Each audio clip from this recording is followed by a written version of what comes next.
त्याने हे विटंबना केली, त्याची आपल्याला जळगाव जामोदमध्ये दिंड काढण्यात यावी, त्याचा अर्ध तोंड काढलं करण्यात यावं आणि गळ्यात चपलांचा हार काढून त्याच्या पूर्ण जळगाव जामोदमध्ये दिंड काढण्यात यावी, ही आपली भीमसैनिकांकडून मागणी आहे. बस एवढंच. सायंकाळी रात्री शनिवारी डॉक्टर बाबासाहेब आंबेडकर चौकामध्ये एक अनोळखी व्यक्ती आला आणि इसाम होता तो.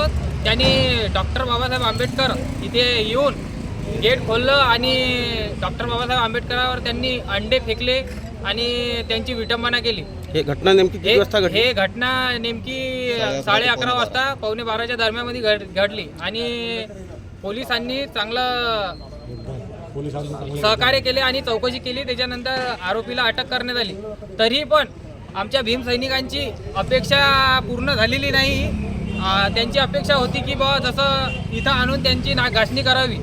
त्याच्या निषेधार्थ आज जळगाव बंदची हाक सर्व पंचशील नगर, भीमनगर, सिद्धार्थनगर व गौतम नगर यांनी इथं येऊन सर्वांनी सहकार्य केलं. त्याच्याबद्दल सर्वांचे मनापासून धन्यवाद मानतो. जय भीम.